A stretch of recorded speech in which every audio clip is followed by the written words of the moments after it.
Oke, kembali bersama saya, Dr. Camo. Hari ini saya akan bahas tentang diet. Kenapa bahas diet? Karena menurut saya masih banyak orang itu yang berpikir diet adalah praktek mengurangi makan. Padahal diet itu artinya makanan.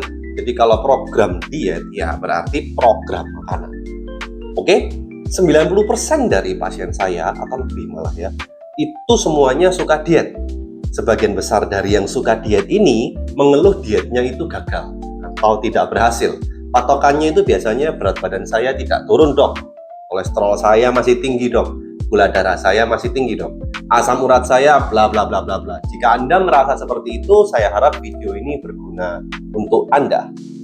Oke? Nah, sebelum saya mulai, saya kan hobinya main video game. Saya cerita dulu, ada satu karakter yang punya quote seperti ini di dalam video game ya.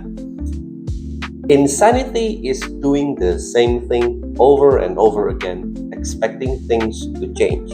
Nah, jadi jika saya melakukan hal yang sama berulang-ulang, tapi mengharapkan hasil yang berbeda, itu bisa saja saya disebut gila.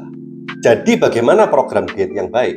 Program diet yang baik itu adalah program diet yang kalorinya dihitung dan disertai juga dengan program olahraga yang baik. Di video ini saya bahas dulu tentang hitung kalorinya. Nah, kenapa hitung kalori? Karena kita harus tahu jatah kalori kita per harinya itu berapa. Jatah kalori itu dihitung dari BMR dan estimasi kalori yang dibutuhkan berdasarkan aktivitas kita per minggu atau per harinya.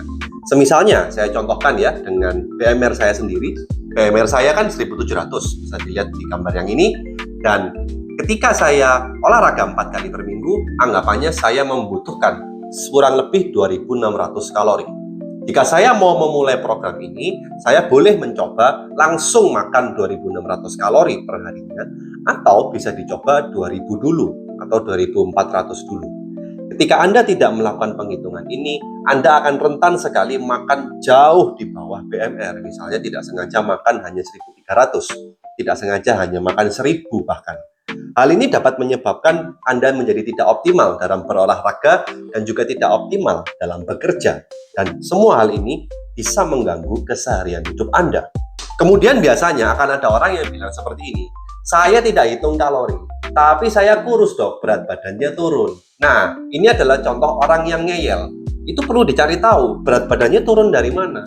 Kalau misalnya ternyata itu adalah massa otot yang turun, berarti kemungkinan besar ada berat air yang turun juga.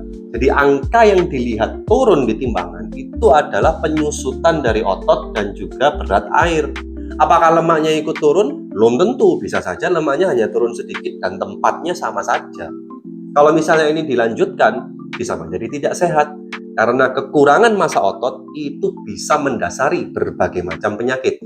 Salah satu contohnya diabetes. Apalagi pada wanita, jika Anda ada di usia yang dekat dengan usia menopause, maka selain kehilangan massa otot, Anda juga bisa kehilangan massa tulang. Bayangkan ketika Anda sudah tua, Anda itu gampang patah tulang. Itu sangat membahayakan sekali.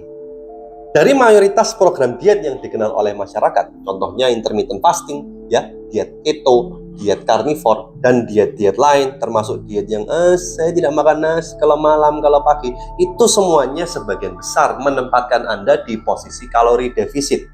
Kalau itu dilakukan memang berat badannya itu turun dengan cepat. Apakah berat badan turun dengan cepat itu sehat? Jika Anda lakukan dengan program olahraga yang baik, di mana massa otot Anda itu bertahan, tentunya bisa sehat. Tapi kalau Anda tidak tahu dan asal mengurangi makan saja, dan asal olahraga, misalnya lari setiap hari, tentunya Anda akan kehilangan massa otot dengan sangat cepat. Dan ini bisa berbahaya bagi kita semua. Jika Anda melakukan defisit kalori dan program olahraga yang betul, dan Anda mendapatkan manfaatnya, mau itu tambah kurus, hasil lab lebih bagus, autofagi, dan lain-lain, itu adalah berkat Anda sendiri. Itu adalah thanks to you, bukan thanks to EF, thanks to diet keto, thanks to diet karnivor, bukan, itu thanks to you. Anda yang berjasa memperbaiki kehidupan Anda, bukan program dietnya.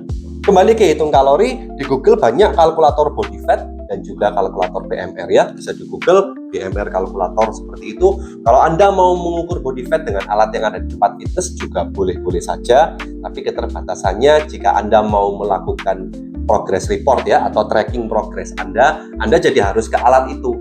Makanya saya mengimbau untuk kita semua mempelajari caranya ukur body fat secara manual ya. Kan itu cuma ukur pangkal leher saja dan lingkar perut. Mudah sekali.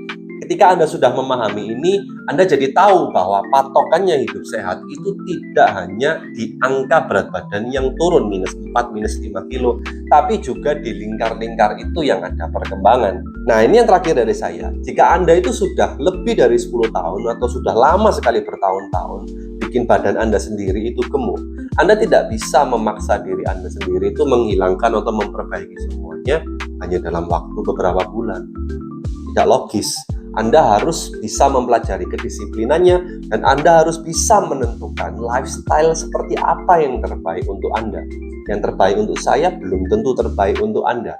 Kerjaan kita saja bisa berbeda. Oke? Play the long game, improve your lifestyle.